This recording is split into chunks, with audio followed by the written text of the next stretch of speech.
ഞാൻ doctor Biniya, Bethsaida homeo clinic, Kaloor. 1 മുതൽ 10 വയസ്സ് വരെയുള്ള ചില കുട്ടികളിൽ എത്ര തന്നെ ഭക്ഷണം കഴിച്ചാലും മെലിഞ്ഞിരിക്കുന്നതായി കാണുന്നുണ്ട്. എന്താണ് അതിന് കാരണം? എന്തൊക്കെയാണ് അതിന് പ്രതിവിധികൾ? ഇതൊക്കെയാണ് ഇന്ന് നമ്മൾ നോക്കുന്നത്. 1 വയസ്സ് മുതൽ 10 വയസ്സ് വരെയുള്ള കുട്ടികൾ സാധാരണ ഓവർ വെയിറ്റ് ആണോ അല്ലെങ്കിൽ അണ്ടർ വെയിറ്റ് ആണോ എന്നൊക്കെ നോക്കുന്നത് ബോഡി മാസ് ഇൻഡെക്സ് വഴിയാണ്. അപ്പോൾ സാധാരണ എങ്ങനെയാണെന്ന് വെച്ചാൽ നമുക്ക് നമ്മുടെ പാരൻസിൻ്റെ അല്ലെങ്കിൽ ഗ്രാൻഡ് പാരൻസിൻ്റെ ഒരു രീതിയിലുള്ള വലിപ്പവും ഹൈറ്റും അതേപോലെ തന്നെ ശരീരപ്രകൃതിയുമായിരിക്കും കിട്ടുന്നത്. അപ്പോൾ ചില കേസസിൽ എന്താണ് ഇത്രയും മെലിഞ്ഞിരിക്കുന്നത്, അതിന് നമുക്ക് എന്തെങ്കിലും ചെയ്യാൻ പറ്റുമോ, എന്തൊക്കെ കാരണങ്ങൾ നമുക്കതിൽ ശ്രദ്ധിക്കാം. ഏറ്റവും ആദ്യം നോക്കേണ്ടത് വിരശല്യമാണ്. ഈ വിരശല്യമുള്ള കുട്ടികളിൽ സാധാരണ വയറിങ്ങനെ തള്ളി റബ്ബർ പന്ത് പോലെ ഇരിക്കും. ചെറിയ കുട്ടികളിൽ ഒരു വയസ്സ് മുതൽ ഒരു 6 വയസ്സ് വരെയാണ് ഏറ്റവും അധികം കോമൺ ആയിട്ട് കാണുന്നത്. ഇങ്ങനെ ടൈറ്റ് ആയിട്ടിരിക്കും വയറ്. ബാക്കി ഭാഗങ്ങളെല്ലാം, അതായത് ശരീരത്തിന്റെ ബാക്കി ഭാഗങ്ങൾ മെലിഞ്ഞിരിക്കും. അപ്പൊ ഇങ്ങനത്തെ കുട്ടികളിൽ സാധാരണയായി വിരശല്യം കാണാറുണ്ട്. പിന്നെ അവർ പറയുന്ന കണ്ടീഷൻ, അതായത് അവർ നമ്മുടെ അടുത്ത് വരുമ്പോൾ ഏറ്റവും അധികം കംപ്ലൈൻറ്റ് ചെയ്യുന്നത് ഈവനിങ്, അതായത് ഒരു ഈവനിങ് മുതൽ ഒരു രാത്രി വരെ ഇവർക്ക് ആനസിന്റെ ചുറ്റും നല്ല രീതിയിൽ ചൊറിച്ചിൽ, വിശപ്പില്ലായ്മ, ഇതൊക്കെയാണ് സാധാരണ ബുദ്ധിമുട്ട് പറയാറ്. അപ്പം നമ്മൾ വിരയ്ക്കുള്ള മരുന്ന് കൊടുക്കണം. അപ്പോൾ കറക്റ്റ് ആയിക്കഴിഞ്ഞാൽ സാധാരണഗതിയിൽ ഇവരുടെ വിശപ്പ് കൂടി വരുന്നുണ്ട്. പിന്നെ ഒരു പ്രത്യേകമായിട്ട് ചില കേസസ്, അപ്പോൾ ഒരു കേസ് ഇതായിരുന്നു, അതായത് ഈ കുഞ്ഞിന് ഒരു ഈവനിങ് ടൈം ഇതേ സമയത്ത് തന്നെ നല്ല രീതിയിൽ കുത്തി ചുമ, പിന്നെ വിശപ്പില്ലായ്മ, ഇത് രണ്ടുമായിരുന്നു ആ കുഞ്ഞിന്റെ കംപ്ലൈന്റ്. പല രീതിയിലുള്ള കഫ് സിറപ്പുകളൊക്കെ കുടിച്ചിട്ടും ഇവർക്ക് ചുമ മാറുന്നില്ല. അപ്പൊ അങ്ങനത്തെ കേസിൽ നമ്മൾ എന്ത് ചെയ്തെന്ന് വെച്ചാൽ സാധാരണഗതി നോക്കിക്കഴിഞ്ഞാൽ ഈ വിരശല്യം കുറച്ചുകൊണ്ട് വേണം നമുക്ക് ഈ ചുമയ്ക്കും കൂടിയുള്ള മരുന്ന് കൊടുക്കാൻ. അങ്ങനെ വന്നപ്പോഴേ ആ ചുമ കുറഞ്ഞിട്ടുള്ളൂ. അപ്പൊ ഇതെല്ലാം ആ ഒരു സാധാരണ പിൻവേംസ് ആണ് ഈ ചെറിയ പിള്ളേരിൽ ഏറ്റവും അധികം കാണുന്നത്. റൗണ്ട് വേം വളരെ കുറവാണ്, പിൻവേംസ് ആണ്, ചെറിയ പിൻവേമുകളാണ്. അത് സ്റ്റൂളിലൂടെ പാസ് ചെയ്ത് പോകുന്നത് പാരൻസ് കംപ്ലൈന്റ് ചെയ്യുന്നുണ്ട്. അപ്പൊ ഇതാണ് ഒരു പ്രത്യേക ഏറ്റവും കോമൺ ആയിട്ടുള്ള ഒരു കാര്യം, അതായത് മെലിഞ്ഞിരിക്കുന്നതിന് ഒരു റീസൺ. പിന്നെ നമുക്ക് രണ്ടാമത്തെ നോക്കുവാണെങ്കിൽ വിരശല്യമാണ് ഏറ്റവും അധികം. പിന്നെ രണ്ടാമത്തെ അവരുടെ ഭക്ഷണ രീതികൾ. ഇപ്പം ചില എന്താ പറയുന്ന കുട്ടികളിൽ ഇപ്പൊ കാണുന്നത് എങ്ങനെയാന്ന് വെച്ചാൽ ഏതെങ്കിലും ഇഷ്ടമുള്ള ഇപ്പൊ ബേക്കറിയിലോ അല്ലെങ്കിൽ ഏതെങ്കിലും ഒരു ഇഷ്ടമുള്ള ഫുഡ് അത് മാത്രം കൂടുതൽ കഴിക്കുക, മറ്റുള്ള ഫുഡുകൾ അവോയ്ഡ് ചെയ്യുക. അങ്ങനെയൊക്കെയുള്ള കണ്ടീഷനിൽ നമുക്ക് പോഷകത്തിന്റെ കുറവ് വരും. അപ്പൊ അത് ശ്രദ്ധിക്കുക. കറക്റ്റ് ആയിട്ടുള്ള കാർബോഹൈഡ്രേറ്റും പ്രോട്ടീനും ഫാറ്റും എല്ലാം അടങ്ങുന്ന ഒരു ബാലൻസ്ഡ് ഡയറ്റ് ശീലിക്കാൻ ശ്രദ്ധിക്കുക. അതുപോലെ തന്നെ ഇപ്പം ചെറിയ കുഞ്ഞുങ്ങളിലാണെങ്കിൽ കിട്ടുന്നത് എങ്ങനെയാന്ന് വെച്ചാൽ പാല് കുടിച്ചുകൊണ്ടിരിക്കുന്ന കുട്ടികൾ, അതായത് കുപ്പിപ്പാല് കുടിച്ചുകൊണ്ടിരിക്കുന്ന കുട്ടികൾക്ക് മറ്റ് ഫുഡുകൾ കഴിക്കാനുള്ള മടി, ഇത് തന്നെ തുടർന്ന് കൊണ്ടുപോകാനുള്ള ഒരു ടെൻഡൻസി, പാല് തന്നെ കുടിച്ചു പോകുന്ന ഒരു ടെൻഡൻസി. അപ്പൊ അതുകൊണ്ട് നമുക്ക് മെലിഞ്ഞിരിക്കും. കാരണം എന്താണെന്ന് വെച്ചാൽ എല്ലാ തരത്തിലുള്ള ഫുഡും കുട്ടിയെ കഴിപ്പിക്കാൻ ശീലിപ്പിക്കുക. പിന്നെ എനിക്കൊരു കേസ് വന്നത് ഇങ്ങനെയാണ്, സോളിഡ് ആയിട്ടുള്ള സാധനങ്ങൾ കടിച്ച് തിന്നാൻ മടി കുഞ്ഞിന്, പാല് പോലെ. അപ്പം എപ്പോഴും നമ്മൾ സെമി സോളിഡോ അല്ലെങ്കിൽ വെള്ളം രൂപത്തിലോ കൊടുത്താലേ കുഞ്ഞ് കഴിക്കുള്ളൂ എന്നുള്ളൊരു കണ്ടീഷൻ, അതും നമുക്ക് മാറ്റിയെടുക്കേണ്ടതാണ്. അപ്പൊ ഇങ്ങനെയൊക്കെയുള്ള കണ്ടീഷൻ ഉണ്ടെങ്കിൽ അത് കറക്റ്റ് ചെയ്യാതെ നമുക്ക് ഒരു മെലിവിൽ നിന്ന് രക്ഷപ്പെടാൻ കഴിയില്ല. അപ്പൊ ഇതെല്ലാം ശ്രദ്ധിക്കുക. പിന്നെ ഇപ്പോഴത്തെ ലൈഫ് സ്റ്റൈൽ ഡിസോർഡർ എന്ന് പറഞ്ഞ പോലെ തന്നെ രാത്രി ഒത്തിരി ലേറ്റ് ആയിട്ട് കിടക്കുക, രാവിലെ എഴുന്നേൽക്കുമ്പോൾ വൈകുക. അപ്പൊ നമുക്ക് ബ്രേക്ക്ഫാസ്റ്റ് കഴിക്കാൻ സമയമില്ല. എന്ന് വെച്ചാൽ ഒരു 11 മണിക്കാണ് എഴുന്നേൽക്കുന്നത്. അപ്പൊ നമ്മൾ ഒരുമിച്ച് ബ്രേക്ക്ഫാസ്റ്റും ലഞ്ചും കൂടെ ഒരുമിച്ച് അങ്ങ് എടുക്കും, അപ്പോൾ ബ്രഞ്ച് എന്നുള്ള ഒരു കണ്ടീഷനിൽ.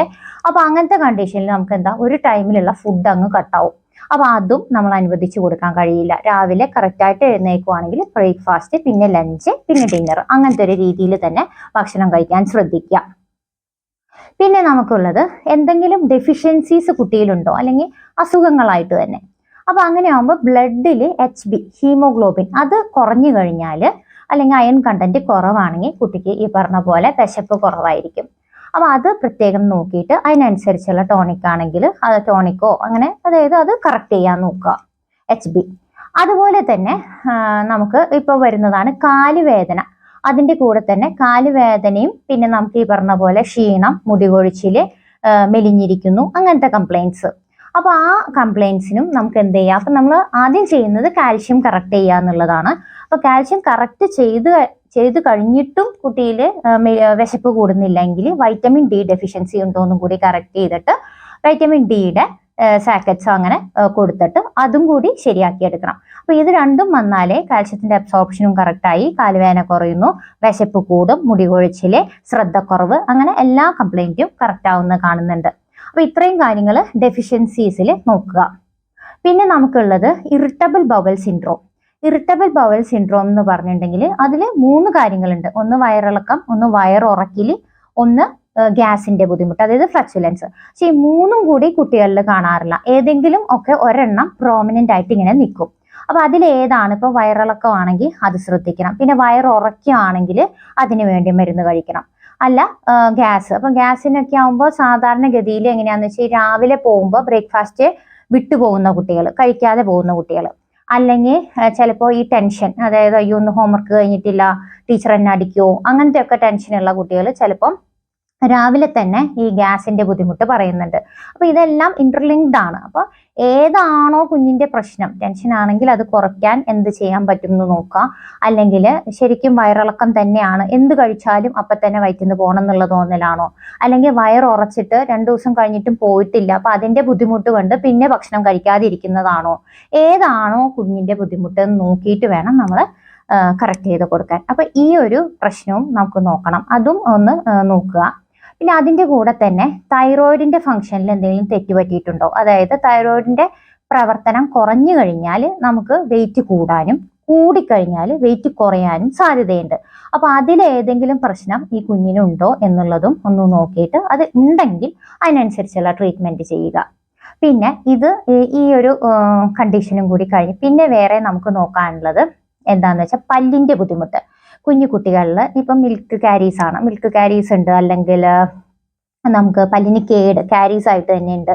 എന്താണെങ്കിലും അങ്ങനെ എന്ത് പല്ലിന്റെ പ്രശ്നമാണെങ്കിലും നമുക്ക് പുതിയ ടീത്ത് വരുന്നതാണ്. ശരിയാ, ഇത് ടെമ്പററി ടീത്താണ്, എങ്കിലും പുതിയ ടീത്ത് വരുന്നവരെ കുട്ടി മെലിഞ്ഞിരിക്കുന്ന ഒരവസ്ഥ എന്ന് വെച്ചാൽ കഴിക്കുന്നില്ല, അപ്പൊ അതുകൊണ്ട് മെലിവ് വരുന്നു. അപ്പൊ അത് ശ്രദ്ധിക്കുക. പല്ലിന്റെ എന്തെങ്കിലും ബുദ്ധിമുട്ടാണെങ്കിൽ അത് കറക്റ്റ് ചെയ്യാൻ ശ്രമിക്കുക.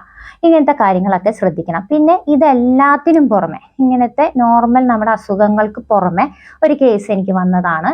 അതായത് കുഞ്ഞിന് ഒത്തിരി വൃത്തി ശ്രദ്ധിക്കുന്ന ഒരു കുട്ടി, അതായത് ഒരു തുള്ളി വെള്ളം പോലും പാത്രത്തിലോ അല്ലെങ്കിൽ ഒന്നും കാണാൻ പാടില്ല. വൃത്തിയാണ് അവന്റെ പ്രശ്നം, വൃത്തി കൂടുതലാണ്. അപ്പൊ അങ്ങനെ വരുമ്പം ഈ കുട്ടിയോട് ഞാൻ ചോദിച്ചു, എന്തുകൊണ്ടാണ് ഇങ്ങനെ ഭക്ഷണം കഴിക്കാത്ത, വിശപ്പില്ലാഞ്ഞിട്ടാണോ, അല്ലെങ്കിൽ നീ എന്തുകൊണ്ട് മെലിഞ്ഞിരിക്കുന്നു, അപ്പൊ എന്തെങ്കിലും റീസൺ നിനക്ക് പറയാനുണ്ടോ? അപ്പൊ ആ കുഞ്ഞ് പറഞ്ഞത് 2ലോ 3ലോ പഠിക്കുന്ന കുട്ടിയാണ്. ആ കുഞ്ഞ് പറഞ്ഞത് ഇതാണ്, എനിക്ക് പ്രശ്നം എന്താണെന്ന് വെച്ചാൽ എനിക്ക് ഈ കുക്ക്ഡ് ഫുഡ് ഒന്നും ഇഷ്ടമല്ല. കാരണം എന്താണെന്ന് വെച്ചാൽ കുക്ക് ചെയ്ത് കഴിഞ്ഞാൽ അതിന്റെ കൺസിസ്റ്റൻസി ഒന്നില്ലെങ്കിൽ സെമി സോളിഡ് ആവും, അല്ലെങ്കിൽ സ്റ്റിക്കി ആയിട്ടായിരിക്കും, എന്തെങ്കിലും ഒരു ഡിഫറൻസ്. അപ്പം അതൊന്നും അതൊരു എവേർഷനാണ്, അറപ്പാണ്. അപ്പൊ അത് കഴിക്കാൻ പറ്റത്തില്ല. അപ്പൊ അതുകൊണ്ട് ഞാൻ ഈ റോ ഫുഡുകളാണ് കഴിക്കുന്നത്. അപ്പൊ റോ ഫുഡ് കഴിക്കുമ്പോൾ നമുക്ക് അത്ര വെയിറ്റ് കൂടുന്നില്ല. അപ്പൊ ഇങ്ങനത്തെ കണ്ടീഷനിൽ നമുക്ക് വിശപ്പ് കൂട്ടിയിട്ട് കാര്യമില്ല. നമ്മൾ എന്ത് ചെയ്യണം എന്ന് വെച്ചാൽ അവന്റെ പ്രശ്നം അവന്റെ മൈൻഡിന്റെ ഇഷ്യൂ ആണ്. അതായത് അവന് വൃത്തി ആണ് അവന്റെ ഇഷ്യൂ. അത് ശരിക്കും ഒരു OCD എന്ന് പറയാം, ഒബ്സസീവ് കമ്പൾസീവ് ഡിസോർഡറിന്റെ ഒരു ഇതുപോലെയാണ് അവന്റെ ആ ഒരു സിംറ്റംസ് കാണുന്നത്. അപ്പൊ അത് നമ്മൾ കറക്റ്റ് ചെയ്ത് കൊടുക്കുകയാണ് വേണ്ടത്. അപ്പൊ ഇങ്ങനത്തെ കാര്യങ്ങളൊക്കെ നമ്മൾ, എന്താണ് കുഞ്ഞിന്റെ പ്രശ്നം, മെലിഞ്ഞിരിക്കുന്നു, എന്താണ് കാരണം, എന്തുകൊണ്ട് കഴിക്കുന്നില്ല, ഏത് സമയത്താണ് കഴിക്കുന്നത്, ഭക്ഷണം കറക്റ്റായിട്ട് എത്തുന്നുണ്ടോ, ഡൈജഷൻ കറക്റ്റ് ആണോ, അങ്ങനത്തെ എല്ലാ കാര്യങ്ങളും നോക്കിക്കഴിഞ്ഞാൽ, ഇതെല്ലാം നമ്മൾ ശ്രദ്ധിച്ചു കഴിഞ്ഞാൽ നമുക്ക് ഒരു പരിധി വരെ മെലിവ് കറക്റ്റ് ചെയ്യാൻ പറ്റും. പിന്നെ മെലിവ് എന്നുള്ളത് നമ്മുടെ പ്രകൃതം, അത് നിർബന്ധമായിട്ടും ഒന്നില്ലെങ്കിൽ പാരൻസിൻ്റെയോ അല്ലെങ്കിൽ ഗ്രാൻഡ് പാരൻസിൻ്റെയോ ആയിരിക്കും. അപ്പോൾ അത് കുറവുള്ള ആൾക്കാർ കുറഞ്ഞു തന്നെയായിരിക്കും കുഞ്ഞുങ്ങളും ഉണ്ടാവുക. അപ്പോൾ മാക്സിമം എന്താണ് നമുക്ക് കിട്ടിയത് ഇങ്ങനെയാണ്, അതായത് നമുക്ക് ദൈവം തന്നിരിക്കുന്നത് ഈ ഒരു സ്ട്രക്ചറാണ്. അപ്പോൾ അതിൽ നമ്മൾ സാറ്റിസ്ഫൈഡ് ആവാൻ നോക്കുക. എന്തെങ്കിലും അസ്വസ്ഥതകൾ ഉണ്ടെങ്കിൽ നമ്മൾ അത് കറക്റ്റ് ചെയ്ത് കൊടുക്കുക. അപ്പോൾ നമുക്ക് വെയിറ്റ് കൂടും. പിന്നെ നമുക്ക് പാരൻസിനാണെങ്കിലും ഒത്തിരി ആങ്സൈറ്റി ഉണ്ട്, എന്തുകൊണ്ട് എൻ്റെ കുട്ടി ഇങ്ങനെ മെലിഞ്ഞിരിക്കുന്നു എന്നുള്ളത്. അപ്പോൾ അതിലും മനസ്സിലാക്കേണ്ടത്, മെലിഞ്ഞിരുന്നാലും നമുക്ക് ഇമ്മ്യൂണിറ്റി ഉണ്ട്, അസുഖങ്ങളൊന്നുമില്ല എന്നുണ്ടെങ്കിൽ അത് ഹാപ്പി ആയിട്ടിരിക്കുക. അത് അവനെയും അതേപോലെ തന്നെ മനസ്സിലാക്കുക, അല്ലെങ്കിൽ ആ കുഞ്ഞിനെയും അത് മനസ്സിലാക്കി കൊടുക്കുക. അപ്പൊ ഇത്രയും കാര്യങ്ങൾ ശ്രദ്ധിച്ച മെലിവ് നമുക്ക് ഒരു പരിധി വരെ ഓക്കെ ആക്കാൻ പറ്റും. ഇതെല്ലാം ഇൻഫോർമേഷൻസ് എല്ലാം സുഹൃത്തുക്കൾക്ക് ഷെയർ ചെയ്യുക. മറ്റൊരു വീഡിയോയുമായി ഇനിയൊരു ദിവസം കാണാം. Thank you.